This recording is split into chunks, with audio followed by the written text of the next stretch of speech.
Welcome everyone to the Kendall Report. This will be the final report for this week. It's been kind of weird not being on every night, I will have to admit. I've just been super busy this week.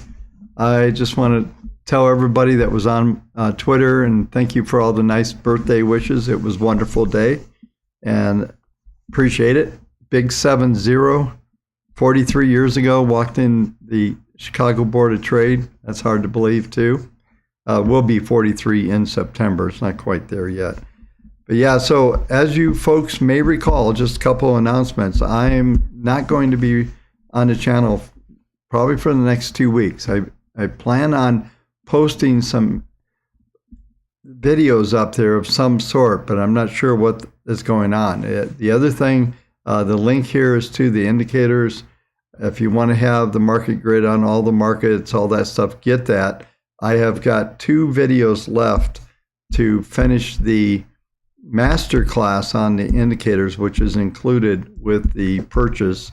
And anybody that's already got them, you will have that. And we'll probably be extending some of the folks in the live room. So when I get back and get my feet back under me, that you can participate there. So just stay in touch and stay connected. But yeah, make sure you get these indicators for trade. They are for TradingView. If you don't have TradingView, you can't use them. So you're going to need to get that.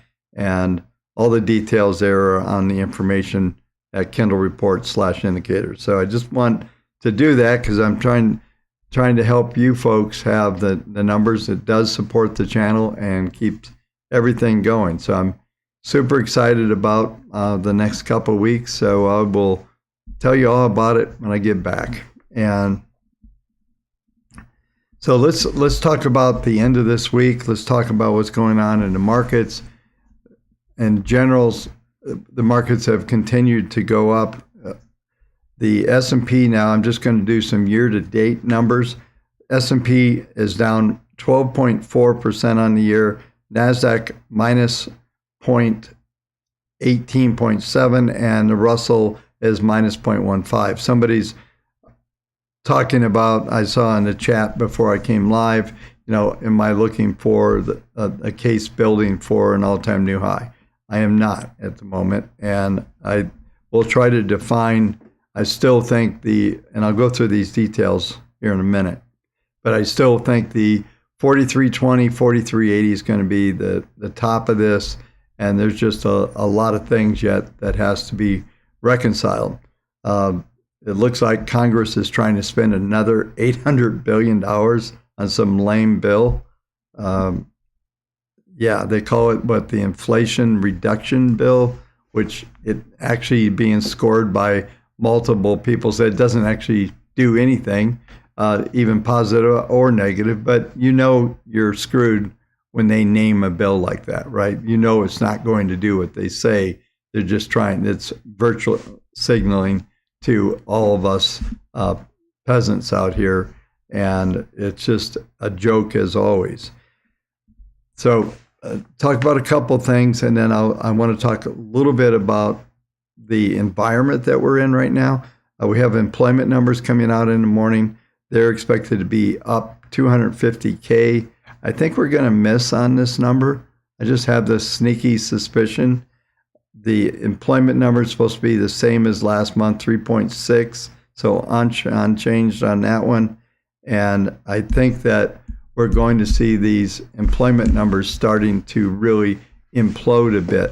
We did get claims out yesterday. Claims were up at 260, and the continuing claims climbed up to 1.41. It was up 48K. So we're seeing continuing claims starting to build. I think that number gets over 1.5 while I'm gone. Pay attention to that. I think what you're going to see is a rash of layoffs and cutbacks, and all that stuff's going to happen now. And just a quick mention, because the name of this video for tonight was, will the Fed pivot? That's like everything out there right now. That's the big dialogue out there. And we watched all these talking heads from the Fed over the last couple of days is coming out, and they're still hanging on with the inflation, got to beat inflation, and they're still going to continue the taper and cut back and do all that. They're going to stick to that narrative. That doesn't mean, however, that the folks that are out there trading the markets aren't going to believe they're going to pivot, because that's maybe part of what's been driving market sentiment over the past couple of weeks anyway. And you'll see when we go through the technicals, there's still a lot of good stuff. We're actually seeing a bit of a bid overnight. I know we're a long ways from the opening and the employment information being out at 5:30 a.m. Pacific time, 8:30 New York time. But yeah, so I think this is going to be probably a miss, and then that could keep the Fed pivot dialogue going at the next level. Maybe they'll turn the volume up on that a little bit. We'll see what happens here. So we're into that mode where bad news is good news. It would be where we are right now. If it comes in too strong, then maybe that means something. I think in general, the trends are up. We're going to continue to see the markets move up. I'll cover as much as I can. I'm going to go through, this will probably be a reasonably not super long stream tonight, but it is the last one for a little bit. So I'm going to cover the Dow. I'm going to go through virtually everything that I normally cover on this live cast tonight, because I'm just not going to have that much of an opportunity to talk to you for a couple of weeks. So I'm going to stick with the story. The Fed will not pivot, but that doesn't mean that the markets will believe that they will. So the market sentiment is probably going to continue to go toward that type of thing, unless, I guess, if we came in with 500,000 jobs and unemployment downticked to 3.4 and everybody, that happened, that would be the thing. But the reality is we saw jolts come out, the job openings. I keep telling you folks, that's the most bogus number out there. This whole job openings is a joke. The number's not really very valid on any metric that you try to put out there. It's really, but I would just not pay attention to that. But this is the thing that all the talking heads are hanging on to. This is the situation with, we're not in a recession, because, hey, how could we have 3.6% on unemployment and be in a recession? You can't, right? So what we're going to see, though, is we're going to start to see all the layoffs. Everything's going to start to slow down and reflect everything.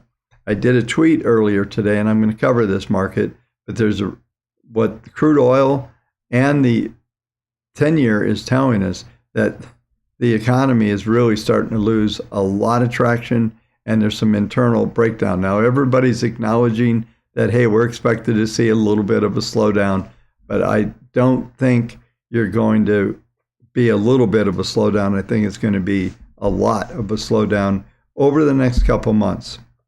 It kind of goes back to the dialogue that I've talked to you folks going back to fourth quarter of last year. I thought we'd hit a wall in the economy. We kind of extended things a bit, and now we're finally coming into that point where we're going to hit, I think that wall is right in front of us, and I'm not even sure it's brick. I think it's solid concrete.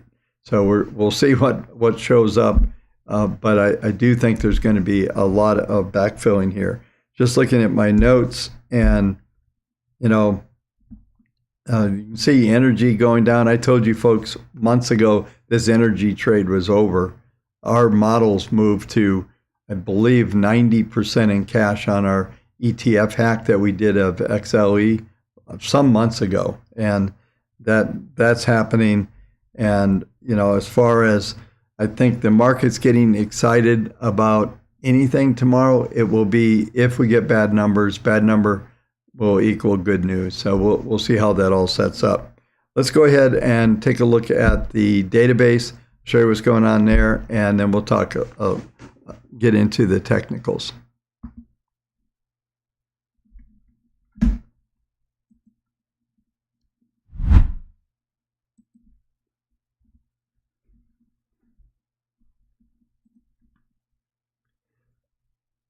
So as we take a look at the database, you'll see we're still at 78.95. I know you folks haven't had a snapshot of this. We were around 79, so we pulled back a little bit. Today we had 237 buys, 270 sells. Nothing really there. We're still very bullish here on the short term. As you folks know, on Fridays we run our intermediate models, and my expectation here is that we're going to continue to see a substantial amount of buying on this. You can see we're at 28.41. Last week we got 5,000 plus buys, and I think we'll continue to see traction come in on this database on an intermediate level, and ultimately work ourselves toward the 42% level. If we get above that level, then we're going to see more of a sustained rally. And going back to that question on whether or not I think we could see an all-time new high in the market, I don't really see that right now. Not the patterns that I'm going to show you on the monthly charts are still suggesting there's a substantial amount of resistance overhead, and that there's a number of points that we could stall at, and getting up back over 4,800 is going to be a really tough job from here, especially if I'm right about what's going on with employment and all these other things. Now, like I said, expect to see the Fed pivot story grow, and they're going to turn the volume up on that if we get, some worse numbers. Like I said, we're expecting 250K new jobs tomorrow. That comes in worse, then they're going to turn the volume up on the Fed pivot story. And, if you think about it, though, it doesn't make sense for them to pivot. But like I said, there's an old saying, actually an old soybean trader told me this back in the CBOT back in around 1979. He said that the price of soybeans were made in the minds of men, not in the field. And what he meant by that is market sentiment will drive prices much more than what's going on in the field, or therefore the fundamentals. So we can go all day long and say, hey, the fundamentals don't support this, but if the market sentiment does, the markets are going to go into that direction. And the other joke that I've always talked about is that the markets tend to go in a way that's going to hurt the most people. And there's still a lot of bears out there. And I turned bullish a while back. We got a buy signal on our models at 38, I think 38.80 rough numbers.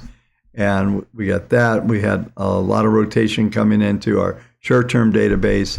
And, I still, like I said, I'll go through all the details here in a minute. But we're going to go through a full spectrum tonight. I'm going to hit the Dow and go through everything. And so let's get into that next level.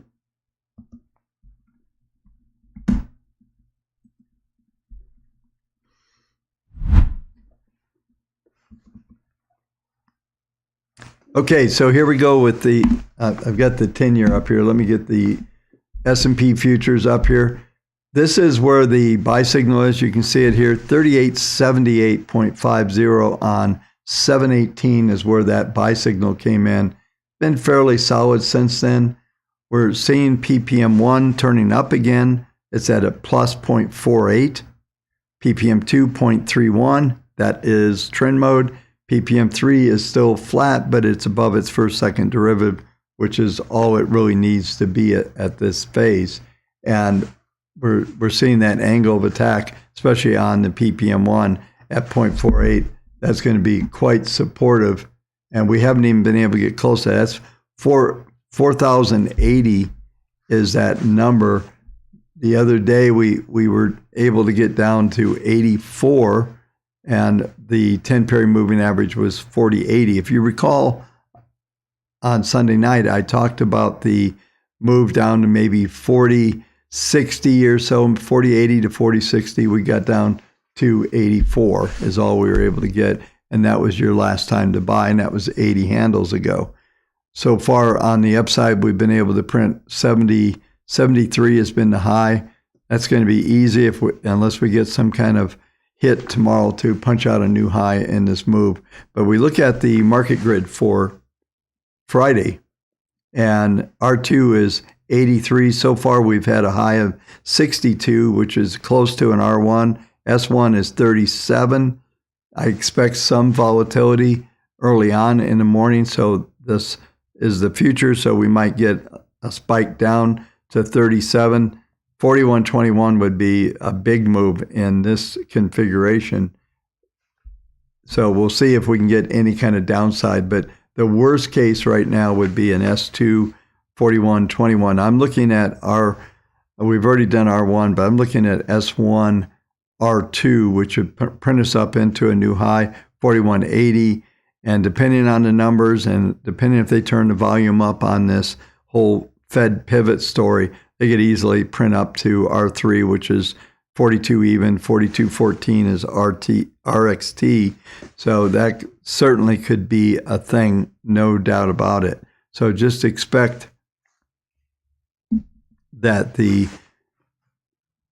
markets are going to keep this upward bias here for at least until we get to around 4,300. There may be a little blip in between on the downside.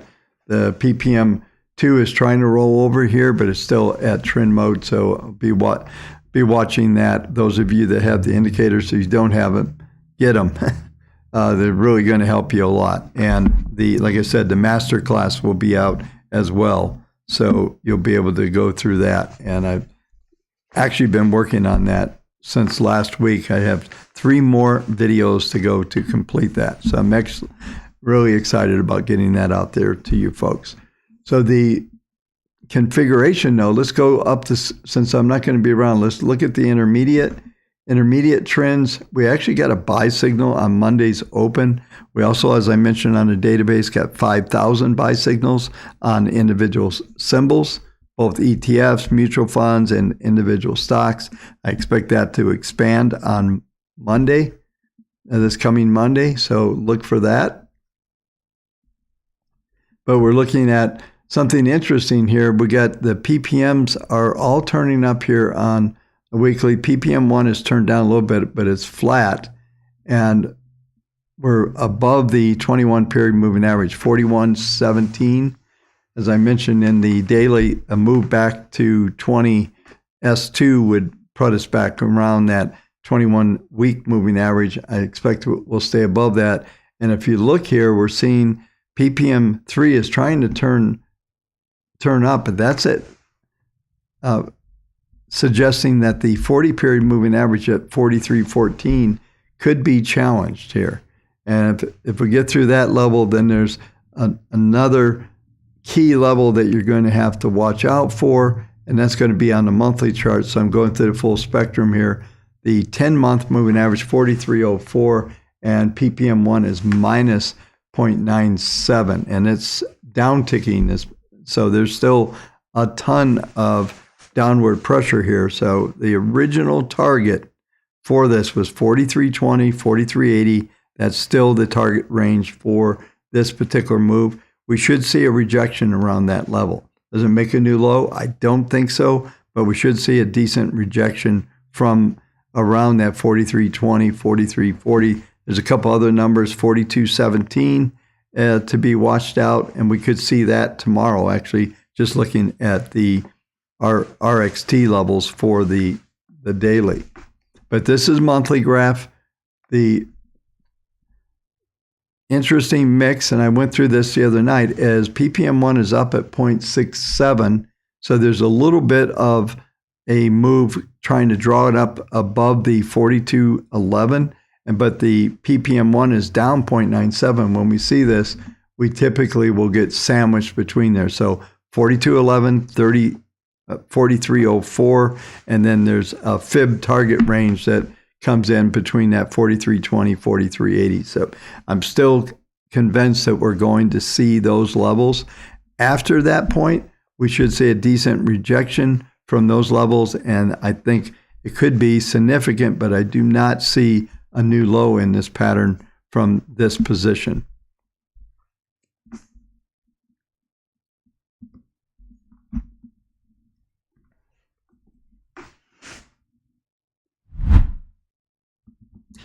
So let's go top down here. This is Nasdaq. We're going to start Nasdaq futures, start at the top and move our way down. This is incredibly negative on as far as right at 14,000. If we print anywhere close to 14,000, 14,055 is major resistance. There's a crossover going on right here between the 10 and the 21 period moving averages. And that suggests that is a major point. So another 600-700 points on the upside, be looking to take those off. And if you're long this stuff, that's a good point to take profits. And but this is on a monthly basis, this is going to be key resistance at that point. So we're going to go top down. So that means monthly, weekly. The weekly scenario, we get, just like with the S&P, we got a buy signal on Monday. This is the first buy that we've had, by the way, going all the way back to last time we had a buy was on May 15th, 2020. That signal was let go over here on January 14th of this year, 22. That was a sell, and this is a new buy that's coming in. And most of these signals last for a while. They last for several months. So is there an argument for a new high? There's potentially one, but I think it's early to make that argument. Right now, as I've talked about before, I know folks are talking about their investors. I try to look 4 to 6 weeks ahead. That's what I've been doing here. When we were down toward the lows, we were talking about this handle between 42.17 and 43.80. So I'm still sticking with that on the S&P, and on the Nasdaq, it's right here. You can see at 14,000. So you have monthly numbers at 14,000. You got weekly 40 period moving average at 14,000. That's probably going to be a substantial resistance point and a place to look for some kind of rejection. And I would expect it could be fairly quick and powerful when we do finally hit the top of this thing.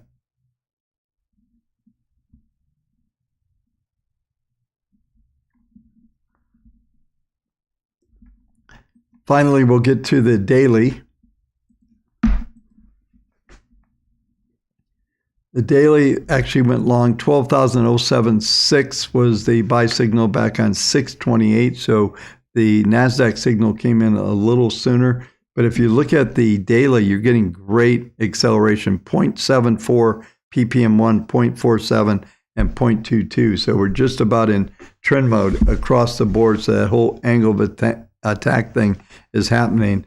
And the bottom line is everything's pointing towards reaching the 200-day moving average. That's the case on all of these indexes that I'm going to show you tonight. And I don't think we get through there. We certainly could, but that's where the target is right now. And that's the 4,300, 4,320 area on the S&P. On the Nasdaq, it's at right here. You can see the 200 is at 14,118, and I just talked about how we have resistance on monthly and the weekly charts right at 14,000 up to this number. So this is the point where I would be looking for a major rejection off of this level at that time. So you're going to have to watch that while I'm out of town.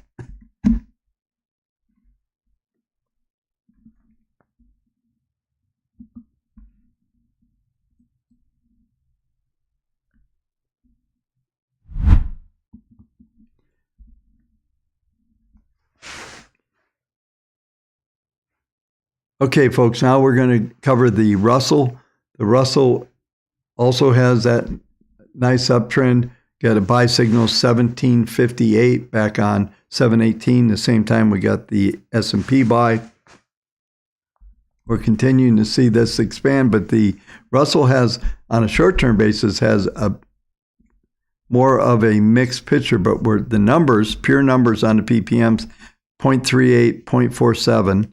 On ppm 1 and 2. So those are pretty good angle of attack. And we're looking at 1861 is the 10 period moving average. It's rising about 8 handles per day. Let's go over to RTY so we can see exactly where that number is on RTY. and we're looking there at 1872, and last trade 1913. So we're above that, but the accelerations are happening on ppm1, ppm3. So when you see this type of turn up and all these indicators, that's going to give you a very high probability that we're going to continue there.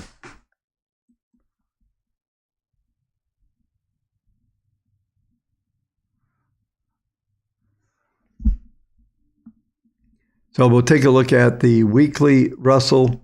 This is the RTY. We got a buy on a weekly a couple of weeks ago.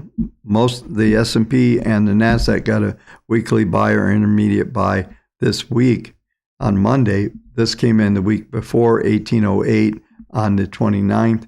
So we're looking, that's the week of the 29th. So we've got a little more momentum going here. We're still got some negative numbers out there, so there's some work to be done. And we'll call it the 2,000 level is really the target here, getting up to the 40 week, which is going to be equal to or around what the 200-day moving average is. I'll go ahead and just throw out the monthly. I'll do this. I'll go across the board on all the indexes. This has got a much different, this is kind of an ugly chart. And so we got the crossover of the 10 and the 21. And when that happens, that happened on this bar over here. This is monthly. That typically will set up a low. And then we bounce off the 40. Now I believe we're going to just stay sandwiched between the 40 and the 21. And that's 2093. That's at that 2000 number we were just talking about, and 1807. So once we hit these upper levels in this pattern, look for a sharp reaction back into some of these moving averages on all of the indexes.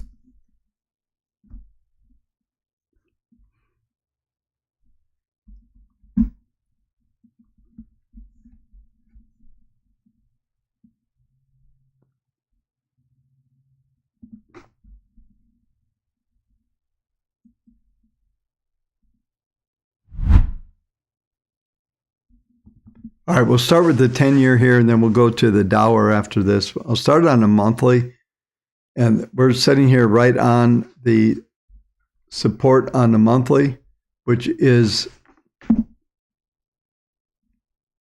the 263 level.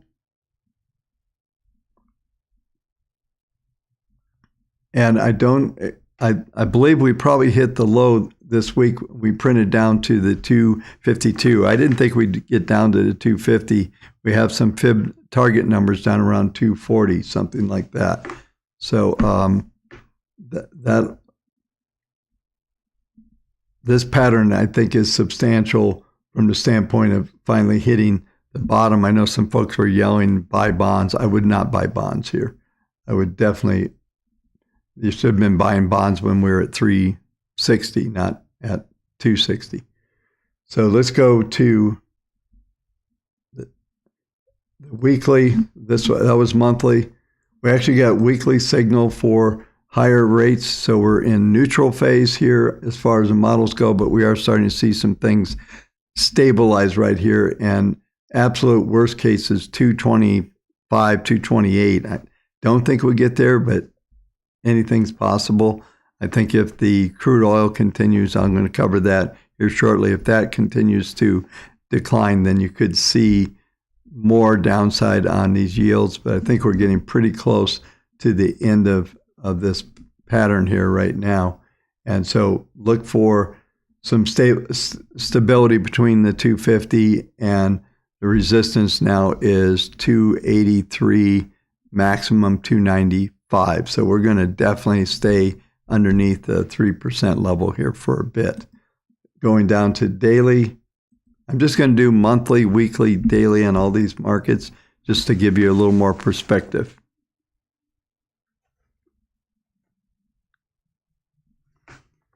So here's the daily. A couple of days ago, we printed down to that 252.5, bounced off of there. That day, we bounced off pretty hard, and moved up towards 275, closed at 274 right on the high of the day, pulled back a little bit here, but I think we're going, like I said, the same scenario stays up.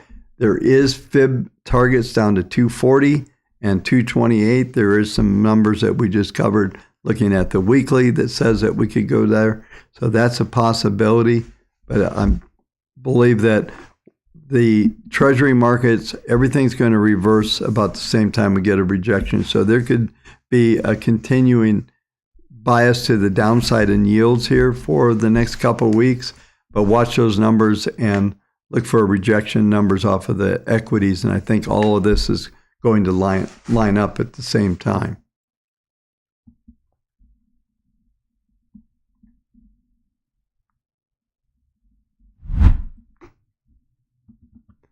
So here's the Dow. We've got the daily Dow. I think it's starting to bottom. We're even seeing the yen starting to top out a little bit after it had a pretty good retracement. Mixed picture here on the daily. Let's just go immediately over to the intermediate. The intermediate is seeing PPM1 turn up. It's at a plus 0.40, PPM2 a 0.31. So we're looking at the 10-period moving average at 105.36. We're trading 105.87.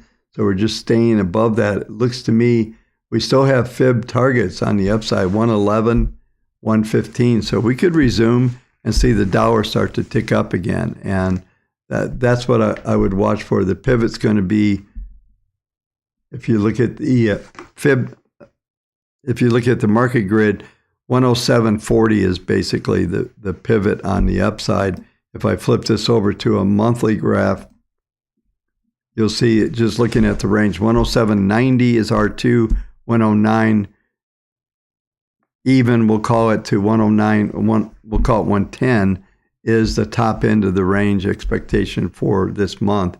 So there is some bias to the upside. And when you look at the strength in the Dow on a secular level, looking at these monthly charts, this is pretty substantial from that standpoint.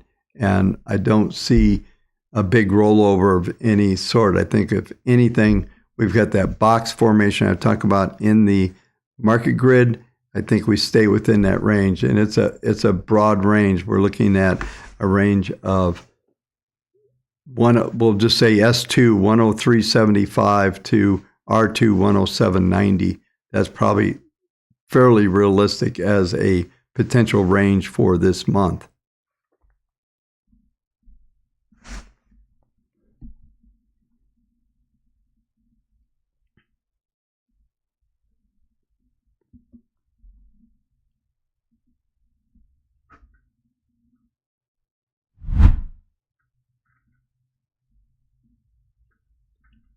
Folks, I have to put you on hold for 1 second.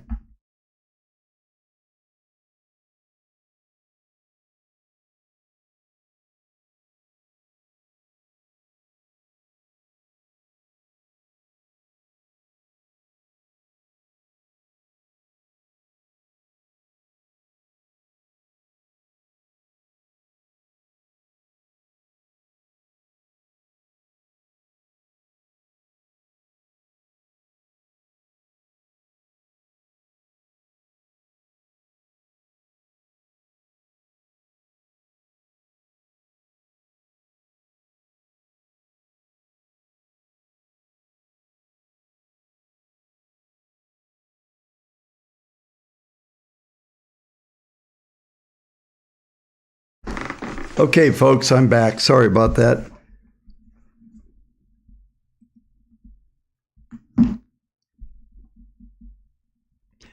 So let's take a look at gold here. Let me move over here. Amazing rally in gold. This is the monthly chart, and what we're seeing here is a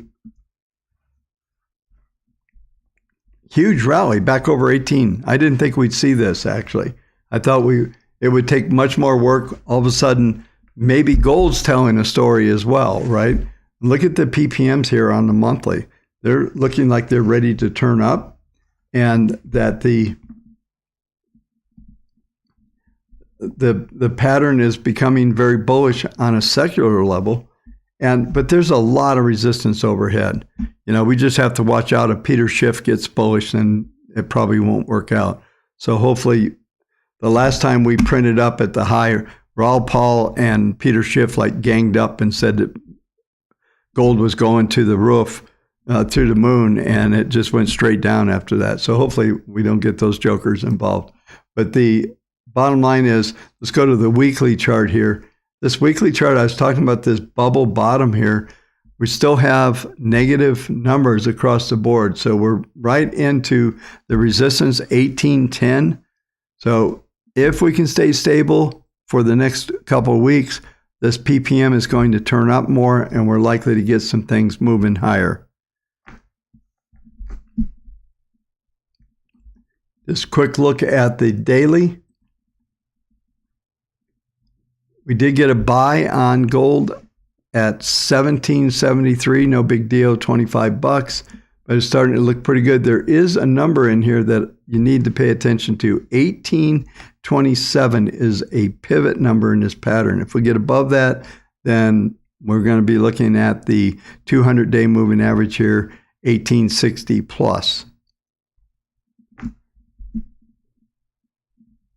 So that is definitely the pattern that is, I think, about to at least challenge this 200, and then there may be much more into it, but we're weeks away from having that. But it does look like a pretty bullish pattern.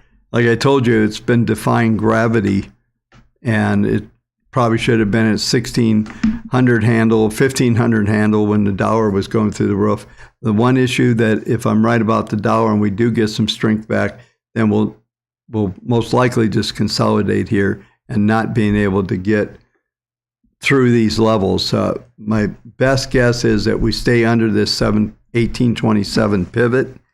And like I said, if we get above that, then you have 1870 as the 200-day.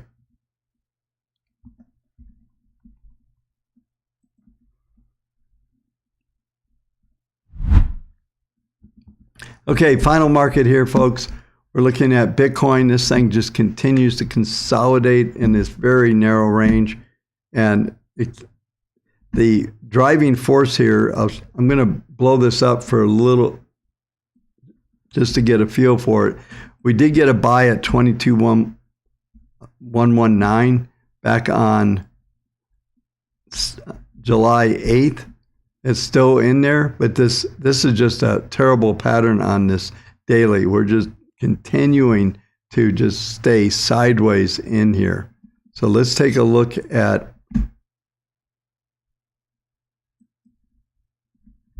the weekly.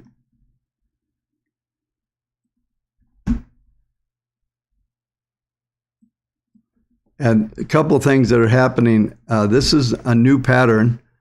Is after the update on Sunday, we actually have Fibonacci targets. This is very interesting. Coming in, let me bring this up so you can see this just a little bit better.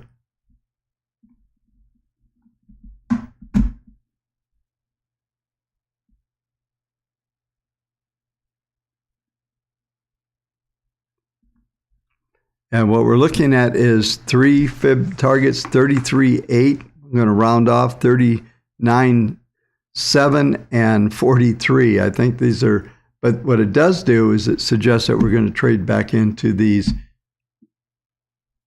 moving averages here. The 21 is at 30,107. I've been talking about if we can get above a clear breakout above the 24,000 level, and I would say above the 10-period moving average, is right now 22,692. So we're trading just above there, but we need this to turn up. It's still negative minus 0.13 on this. So there's a lot of downward pressure yet. So it's going to take a few more weeks before we get in there.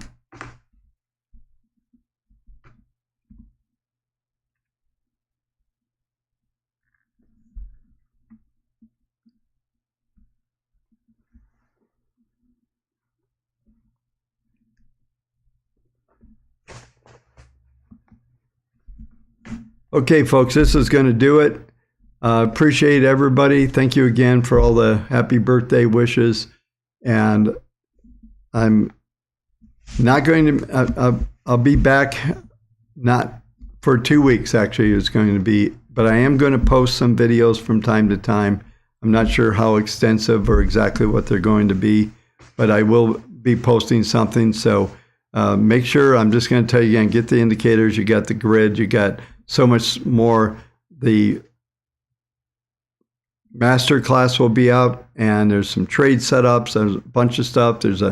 One of the videos is on day trading with the indicators, and there's some really cool stuff when you see all this stuff operating in a suite that's going to help you out. So make sure you do that. Like I said, I will be posting some things from time to time. It just won't be consistent daily. When I get back, we'll get right back into the normal daily routines. I just thank you again, and I will be talking to you intermittently. I will be on Twitter, so watch that. I might actually do a Twitter space or something like that. So if you're not following me on Twitter, make sure you do that, which is Twitter/Portfolio Expert, and there's no E in expert. So it's Portfolio X with just an X and then Portfolio Expert. So go there and sign up, and then, like I said, I'll probably do a spaces or something depending on how things go. I may not have the ability to do full videos, but I might have some opportunity to do a spaces. So anyway, be safe, everyone. I will talk to you soon. Good trading and make some money. Remember all those rejection points I pointed out to you today. All right, folks, have a great next couple of weeks. Appreciate it.